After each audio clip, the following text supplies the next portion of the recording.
I actually forgot my remote, so hold on. I need my Bible and water as well. Lily's been picking on me because she says I always bring my Bible up, but I never open it. So I told her, I said, I did other research already. It's already on the screen, but she's right. We should be, I always like to have my Bible available just in case I need to look something up. We're primarily going to be in the book of Luke today. What chapter? Maybe I didn't do as much research as I thought. Right? I believe it's Luke 26. It's around there. But I'll show it on the screen in a second. Last week, we talked, of course, about James and John, and every week we're trying to contrast the two stories, contrast how they responded to Jesus. And if you remember correctly, James and John, they were promised by Jesus, not just them, but all the disciples were promised by Jesus, saying, you guys will inherit thrones in heaven, and you will rule in heaven. And you would think this is a great honor, but for James and John, apparently they thought this isn't enough. They wanted more. So they came to Jesus and they said, we don't just want thrones in heaven, we want the best thrones in heaven. Now they were humble enough to say, we don't want your throne, Jesus, right? We just want our thrones to be as close to you as we can, right? We want the best seats possible. And Jesus, of course, said, you don't know what you're asking. And today we're going to talk about a request that was still a request, right? Still asking Jesus for something, but it came with a lot more humility than what James and John, their request came from. All right, today's goal is to show that every Christian should make requests in humility for these three reasons. And we're going to be focusing on the thief on the cross. So the thief defended Jesus and acknowledged his own guilt. The thief made a hopeful request to Jesus, and the thief's request was accepted by Jesus. All right, if there's one thing you guys are going to get from this series, it's that Matthew, Mark, and Luke are very similar, right? It's something that we've reinforced throughout this. Unless it's a story that we're talking about in the book of John, chances are Matthew, Mark, and Luke are going to mention them. Either all three of them are going to mention them, or at least two of them are going to mention them, because they're so similar. And the reason for their similarities, chances are one of them wrote first. Traditionally speaking, it was believed that Matthew wrote first. He was a disciple of Jesus. Mark and Luke were not disciples of Jesus. Mark was someone who followed, or he was very involved in the early church. In fact, if you remember when Peter, after James, the brother of John, after he was beheaded, Herod thought, let's do the same thing to Peter. The people seem to like beheading Christians, so let's behead Peter, another leader in the church. And he goes after Peter, he imprisons him, and the night before he's about to be executed, God sends an angel to Peter and frees him from his bonds, and Peter goes to John Mark's house. And Mark's and his family, the church is gathered at his house, and they're praying for Peter. In fact, they're praying so much that they hear a knock at the door, and they don't even believe it's Peter. Like, it must be a ghost, right? But that was actually, if I remember correctly, that was at Mark's house. So Mark was actually someone who was very involved in the early church. He later joined Paul and Barnabas on a missionary journey, so he would have been around a bunch of eyewitnesses who could relay information to him. But Matthew was a disciple, and then Luke also joined Paul later on after Mark had left and Barnabas had left. Luke eventually becomes a companion of Paul the apostle, and he even says the information that he's providing in his Gospels are based on eyewitness accounts. So he's saying, I didn't necessarily see this, but this is the information I got. So you can imagine that Matthew and Mark would have been probably some of the eyewitnesses' accounts. So Luke probably read Matthew, read Mark, and wanted to expand upon it. Mark, even though Matthew is traditionally believed to be the first gospel written, evidence suggests that Mark may have been the first, and Matthew, who was a disciple, may have read it and said, you know what, this is good information, but I have more to say. So he expanded on Mark. That's why Matthew is longer than Mark, and of course Luke expanded on both of them.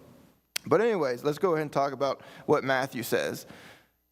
Then were there two thieves crucified with him, talking about Jesus, one on his right hand and another on the left. And they that passed by reviled him, right? Those who were witnessing the crucifixion of Christ, they start mocking him, wagging their heads and saying, "Thou that destroyest the temple and buildest it in 3 days, save thyself if thou be the Son of God. Come down from the cross." Number 2, likewise, also the chief priests mocking him with the scribes and elders said, "He saved others, himself he cannot save. If he be the King of Israel, let him now come down from the cross, and we will believe him. He trusted in God, let him deliver him now," right? Let God deliver him if he will have him. For he said, "I am the Son of God." And then number 3, the thieves also, which were crucified with him, cast the same at his teeth. Now, we'll unpack this in a second because Mark's very similar. So we might as well go ahead and talk about Mark and then expand on it. And with him, they crucified 2 thieves, right? It's very similar to the last one. They use the same word. The word here, lestis, something like that. It can very much mean thieves, or it can just mean a criminal in general, or a rebel force, for example. But chances are they may have been thieves, and that's why it's translated that. If it's talking about a specific crime, it's often talking about thievery, so that's why they translate it as thieves. But just know that they may not have been specifically thieves. They may have been just criminals in general who may have still stolen. The one on his right hand and the other on his left. And the scripture was fulfilled, which saith, "And he was numbered with the transgressors." So we see Mark kind of give a little added detail here that, hey, there were 2 criminals with him, but this was prophesied long before it even happened. Number 1, and they that passed by railed on him, wagging their heads and saying, "Ah, thou that destroyest the temple and buildest it in 3 days, save thyself and come down from the cross." And likewise also the chief priests mocking said among themselves with the scribes, "He saved others, himself he cannot save. Let Christ, the King of Israel, descend now from the cross, that we may see and believe." And you notice Mark doesn't actually mention the other complaint from the scribes and the priests, which said, if God will have him, he can save him. That's omitted here, but Matthew adds that to kind of expand what was said. Not that it wasn't said, it was said, but Mark just didn't happen to record it. "And they that were crucified with him reviled him." And normally when we think of the story of the thief on the cross, we often think of the thief that defended Jesus. But Matthew and Mark both tell us that at some point, both of them were mocking Jesus. Both of them were it doesn't actually expand on what they were saying, other than they were just reviling him and things like that. But several different things to unpack here. One, again, there are 2 thieves, and then each time it talks about plural, they were both, right? They were both reviling him. And we see several different people. Number 1, all the people who were around, they were mocking him. Number 2, the priests were mocking him. And number 3, the thieves were mocking him. Now let's go on to Luke's gospel. Now it's 23, my bad. Luke chapter 23 is where we're going to be at today. It says, "And when they were come to the place which is called Calvary, there they crucified him, and the malefactors, one on his right hand and the other on the left. Then said Jesus, Father, forgive them, for they know not what they do. And they parted his raiments and cast lots." And they're talking about, which was also prophesied, by the way, one of the, perks of crucifying people is that you got their stuff afterwards, right? And since Jesus, his garments, the different soldiers apparently wanted his garments, but how do you divide the garments? So they decided, let's just roll for it, right? Let's play a game and see who gets to win it. And the people stood beholding, and the rulers also with them derided him, saying, "He saved others, let him save himself, if he be Christ, the chosen of God." Number 4, this is a 4th group that starts mocking Jesus. "And the soldiers also mocked him, coming to him and offering him vinegar and saying, If thou be the King of the Jews, save thyself." What's interesting here is that the people's their mocking of Jesus isn't emphasized in Luke's gospel. It says the people were there, and it says, "And the rulers also with them derided him." So it's kind of like they're all deriding him, or they're all mocking him, but the emphasis is more on the rulers who are mocking him. So when you read Matthew and you read Mark, you really get the sense of Jesus is forsaken by everyone. His people who he came to save, the religious leaders who were supposed to promote him to the people, even the people who were being crucified with him, the people who you would think would be like, hey, we're all in the same boat here, even they were mocking him in Matthew and Mark. But Luke gives a little bit more optimism. In fact, if I remember correctly, Luke even talks about later a centurion claiming, surely this is the Son of God, right? So Luke is a little more optimistic, but Matthew and Mark, they're really trying to hit home, Jesus has been forsaken. All right, let's see. The thief defended Jesus and acknowledged his own guilt. Now, as he's being mocked, one of the thieves says to him, and one of the malefactors which were hanged railed on him, saying, if thou be Christ, save thyself and us. And remember, in Matthew and Mark, they mention the two thieves mocking Jesus, and they don't really tell us what they're saying. Luke gives us a little bit more insight into this, saying, okay, this is what they were telling him. And you can imagine, and again, we think about the other thief, who I guess let's just go ahead and talk about it. But the other answering rebuked him, saying, dost not thou fear God, seeing thou art in the same condemnation? And we indeed justly, for we receive the due reward of our deeds. But this man hath done nothing amiss. So we can see a complete 180, right? A complete turnaround of this priest who was at one point mocking Jesus. Now he's defending Jesus. I can tell it's pretty warm in here because I'm starting to sweat. Can somebody, let's see. Yeah, I guess on both sides. Can somebody turn it down a little bit? Thank you. So we see this complete turnaround. The question is, why this turnaround? Why did they mock him in the first place? And the truth is, when bad things are happening to us, when we're upset, when we're angry, we're not always thinking very rationally, are we? Sometimes we say things that we wouldn't normally say if we were calm or if bad things weren't happening. My wife and I, we don't argue very much. At least you wouldn't know it because our arguments are very silent, right? We're not big yellers or anything like that. But whenever we do argue, again, it's very quiet in our house, and that's how you know we're upset with one another. But I remember early on, it was either right before we were married. I think we were married already. We had been working together on some work projects, some construction, and she always wanted to be around me. I know, it's love, right? So she's like, I'll come help you lay flooring and stuff like that. So anyways, we're working together, and laying flooring and specifically and tiling and all these different things can be kind of frustrating. Walls aren't lined up, floors aren't even, boards aren't even always even or something like that. And there's a lot of frustrating things that can happen. And I feel like I react very naturally to frustrating things. You know what I do? I get frustrated. And when I get frustrated at a work project, guess who gets upset with me? Lily. She thinks I'm frustrated at her, which isn't true, but now she's upset. And guess what I'm upset about now? Her. How dare you be upset that I'm upset?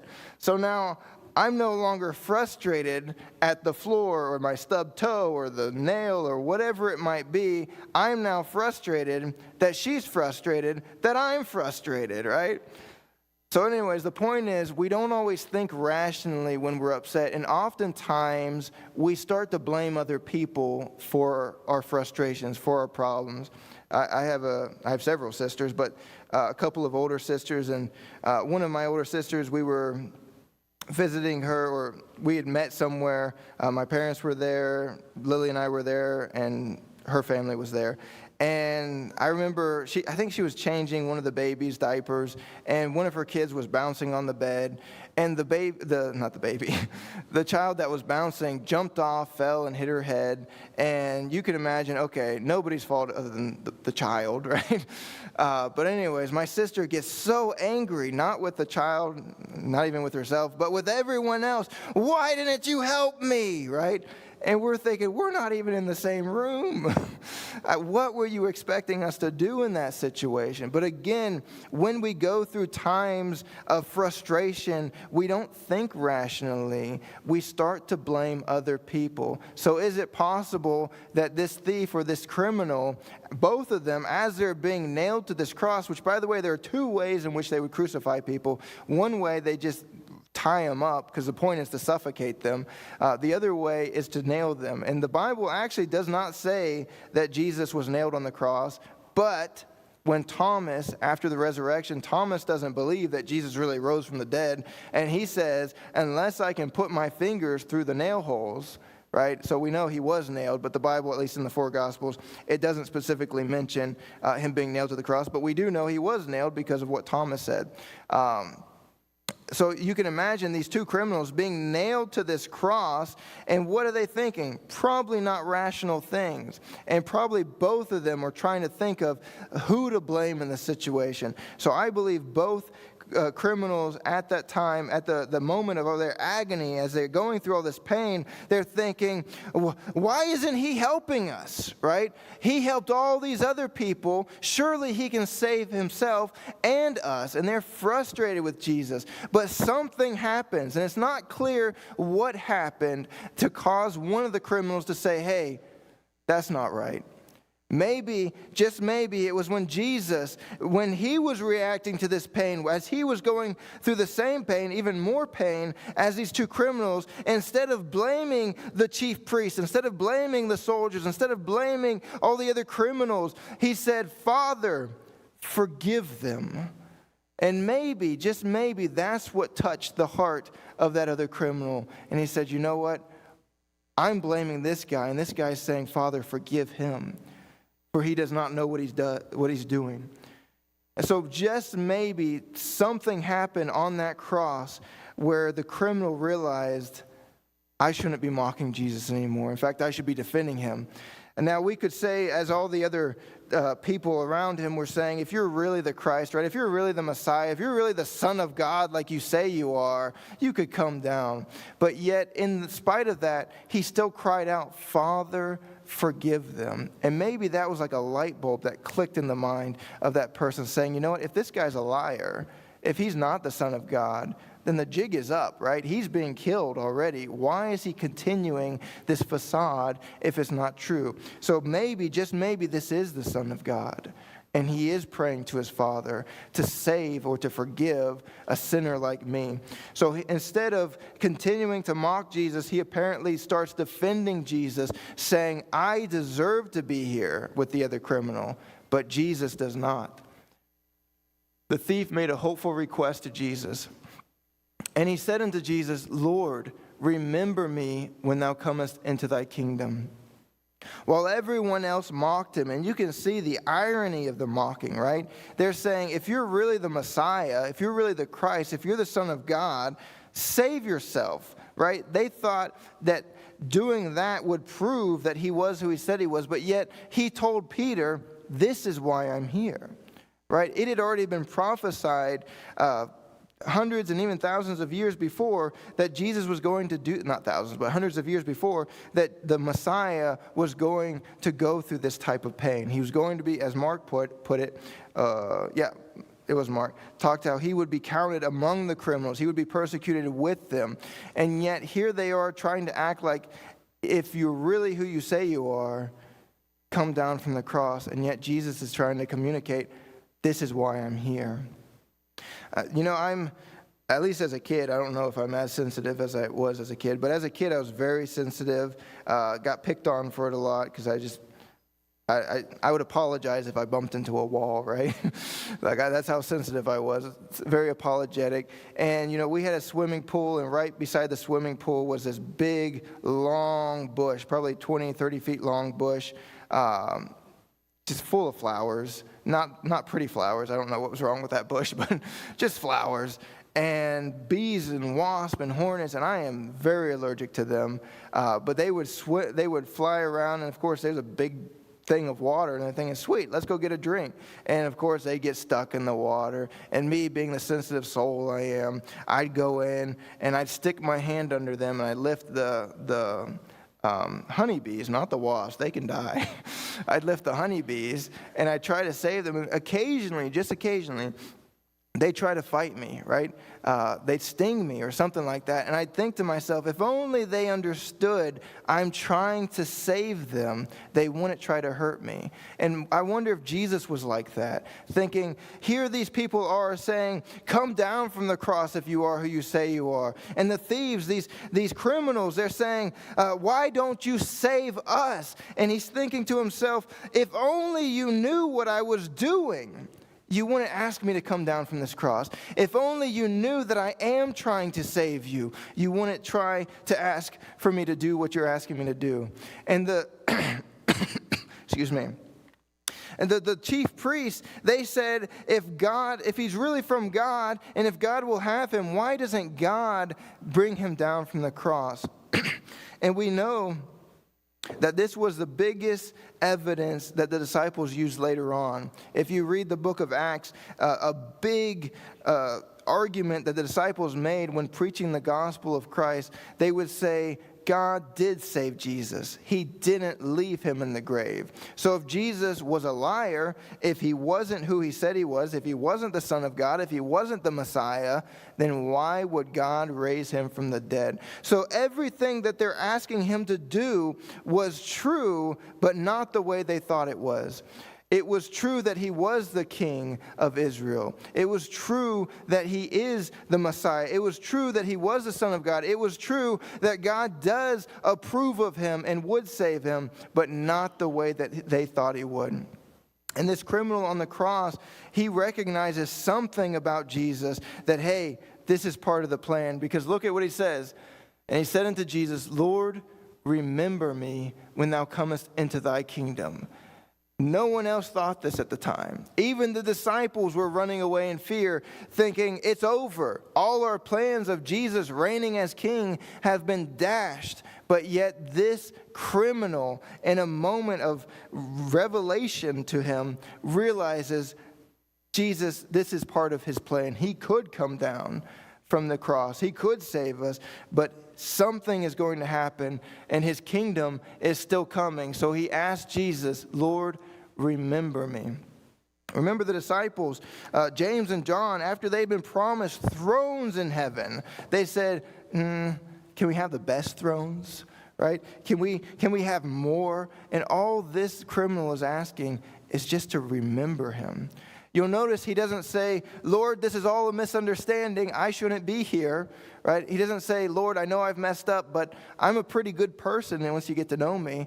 He doesn't say, Lord, I've memorized the Torah. He doesn't say, Lord, I've done a lot of good things in my life. He doesn't talk about how, Lord, I'm ethnically Jewish. I should be in heaven with you. He realizes I deserve to be here, and there's nothing I can do to enter the kingdom of heaven.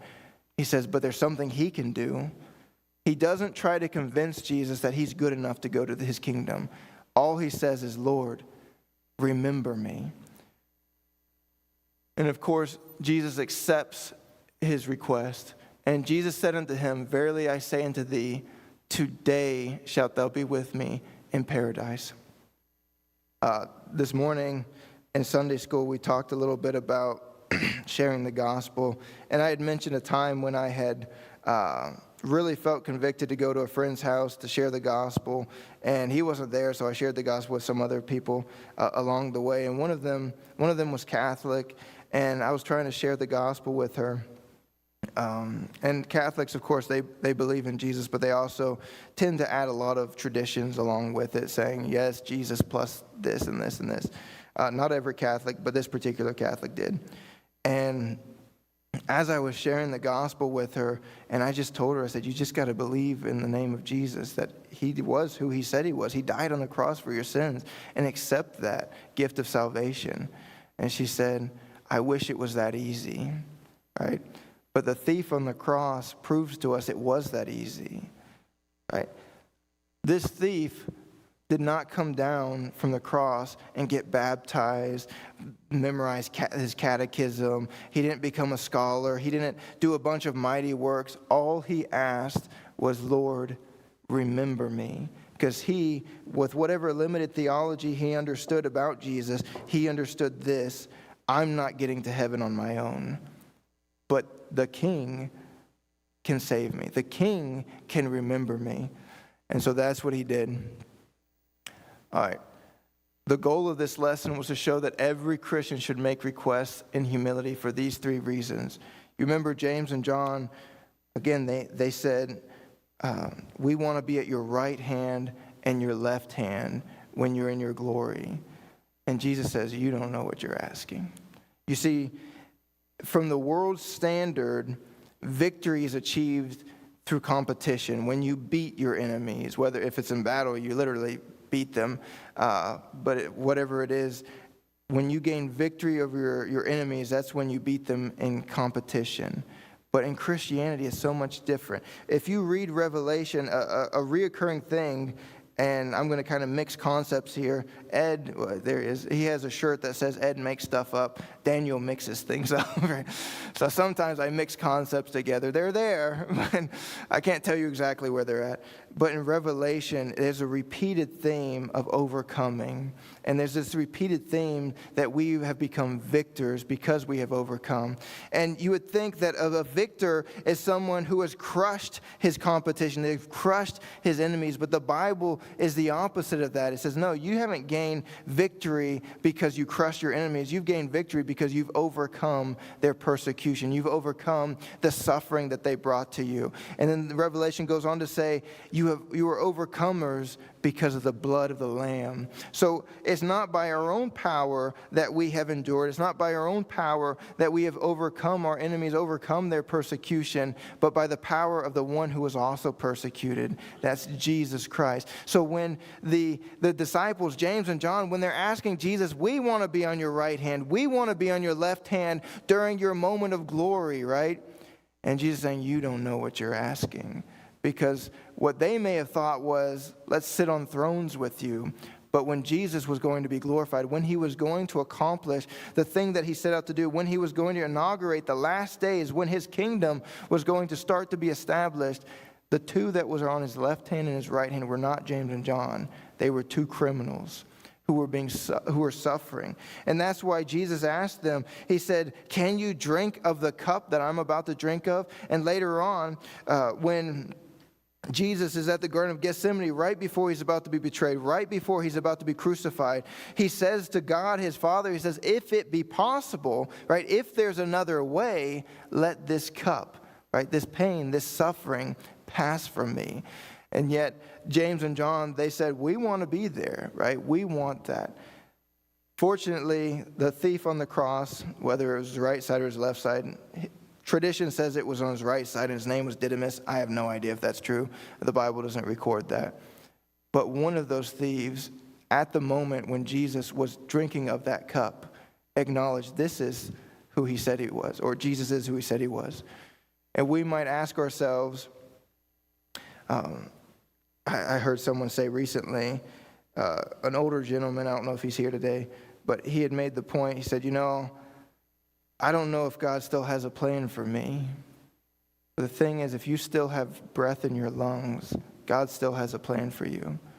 And for those who haven't accepted Jesus' gift of salvation, who maybe you know about Jesus, maybe you're even fond of Jesus, you like Jesus, but you haven't put your faith in Jesus, then every breath you breathe is an opportunity to do that. Because look at the thief on the cross. He was at his last breath. And in his last breath, instead of like the other criminal, he decided, I'm going to use this to glorify Jesus. I'm going to use this to admit, not that I'm a good person, not that I'm worthy to go to Jesus' kingdom, but because I'm a bad person, and the only one who is worthy to even invite me to his kingdom is Jesus himself. The thief defended Jesus and acknowledged his own guilt. The thief made a hopeful request to Jesus, and the thief's request was accepted by Jesus. Let's go ahead and pray. Dear God, Lord, I know that so often you give us so much and we're just never content. I don't know what it is that makes us feel like we deserve more. Maybe it's like the prodigal son's older brother who, instead of being grateful that he still had an inheritance that his father had worked for, he felt like he deserved more. Maybe it's like James and John, who were told that they'll inherit thrones, but they still wanted more. Lord, may in our times of desperation, in our times of pain, instead of blaming you, we look to you and see that you're the ultimate victim of sin in this world. Lord, you did nothing wrong, and yet you were the one who was hung on the cross for our sins. You didn't just take the physical pain of a crucifixion, you took the spiritual weight and burden of our sins on your shoulder. Lord, I pray that you would forgive each and every one of us. Many of the people in this room, I assume, have already accepted you, Lord, but still, we've continued to sin. The very thing that you came and died for, we've continued to participate in. And Lord, I pray that you would forgive us for that, as I know you are a merciful God. Lord, I pray that for those of us who haven't accepted you yet, that you would touch each of our hearts and realize that we're not promised tomorrow. The breath we breathe today may be the last breath we have to accept you, Lord. I pray that you would really work in each and every one of our hearts, Lord, to grow in our relationships with you, not to be puffed up in arrogance, thinking we're better than others, but brought low in humility, realizing that we're just as bad as others, but we were saved by a king who died for us.